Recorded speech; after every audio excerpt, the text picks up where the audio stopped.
Medical colleges में यह अनुभव की बात है कि विद्यार्थी जिस बीमारी के संबंध में पढ़ते हैं, बहुत से विद्यार्थियों को वही बीमारी होना शुरू हो जाती। जब वो पेट दर्द के संबंध में पढ़ेंगे और उनको मरीजों के पेट दर्द दिखाए जाएंगे और उनसे पेट की जांच करवाई जाएगी, अनेक विद्यार्थियों के पेट गड़बड़ हो जाएंगे। वो कल्पित करने लगते कि अरे कहीं वैसा ही दर्द मुझे तो नहीं हो रहा है। अपना ही पेट दबा दबा के देखने लगते, और जब पेट को दबाएंगे तो कहीं ना कहीं दर्द हो जाएगा, एहसास होगा कि दर्द हो रहा है, घबराहट शुरू हो जाएगी। मेडिकल कॉलेज में यह आम अनुभव की बात है कि जो बीमारी पढ़ाई जाती वही बीमारी फैलना शुरू हो जाती विद्यार्थियों में। सूफियों में एक कहानी है। जुन्नैद नाम का फकीर, जुन्नैद प्रसिद्ध फकीर मंसूर का गुरु था। गांव के बाहर एक झोपड़े में रहता था, बगदाद के बाहर।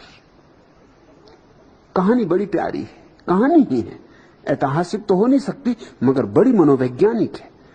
एक दिन उसने देखा कि काली छाया बड़ी तेजी से बगदाद में जा रही। दरवाजे के बाहर ही उसका झोपड़ा था नगर के। उसने कहा, रुक, कौन है तू? तो उस काली छाया ने कहा, मैं मौत हूं और क्षमा करें, बगदाद में मुझे 500 व्यक्ति मारने। फकीर ने कहा, जो उसकी मर्जी। मौत अंदर चली गई। 15 दिन के भीतर 500 नहीं 5000 आदमी मर गए। फकीर बड़ा हैरान हुआ कि 500 कहे थे, 5000 मर चुके। जब मौत वापस लौटी 15 दिन के बाद तो उसने कहा, रुक बेईमान, मुझसे झूठ बोलने की क्या जरूरत थी? कहा 500 मार डाले 5000। उसने कहा, क्षमा करें, मैंने 500 ही मारे, बाकी 4500 अपने आप मर गए। मैंने नहीं मारे, वो तो दूसरों को मरते देख के मर गए। जब महामारी फैलती है तो सभी लोग महामारी से नहीं मरते, कुछ तो देख के ही मर जाते हैं। इतने लोग मर रहे हैं, मैं कैसे बच सकता हूं? इतने लोग बीमार पड़ रहे हैं, मैं कैसे बच सकता हूं? तुमने एक मजे की बात देखी कि डॉक्टर दिन भर लगा रहता है मरीजों की दुनिया में और नहीं मरता। बीमारी और बीमारी के बीच पड़ा रहता है और उसको बीमारी नहीं पकड़ती। और तुमको जरा में बीमारी पकड़ जाती, छूत की बीमारी एकदम तुम्हें छू जाती। और डॉक्टर दिन भर न मालूम किस किस तरह के मरीजों का पेट दबा रहा है, हाथ देख रहा है, नब्ज पकड़ रहा है, इंजेक्शन लगा रहा है, और बीमारी नहीं पकड़ती।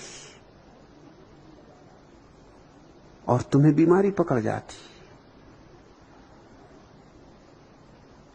तुम्हारा भाव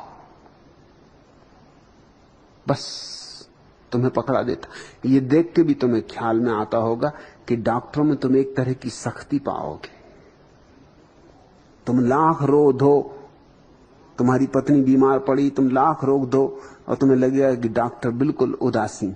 उसको उदासीन होना पड़ता, नहीं तो वो कभी का मर चुके। उसको उदासीनता रखनी पड़ती, सीखनी पड़ती। वो उसके व्यवसाय का अंग है, अनिवार्य अंग है। उसको एक उदासीनता की परत ओढ़नी पड़ती। अब यहां तो रोज ही कोई मर रहा है। कोई तुम्हारी अकेली पत्नी मर रही, रोज कोई मरता है, न मालूम कितनी बीमार आते। यहां का हर एक की बीमारी से वो आंदोलित होने लगे तो वो खुद ही मर जाए, कभी का मर जाए, तो वो धीरे धीरे कठोर हो जाता है, सख्त हो जाता है। उसके चारों तरफ एक परत गहरी हो जाती, जिस परत को पार करके कीटाणु भी प्रवेश नहीं कर सकते।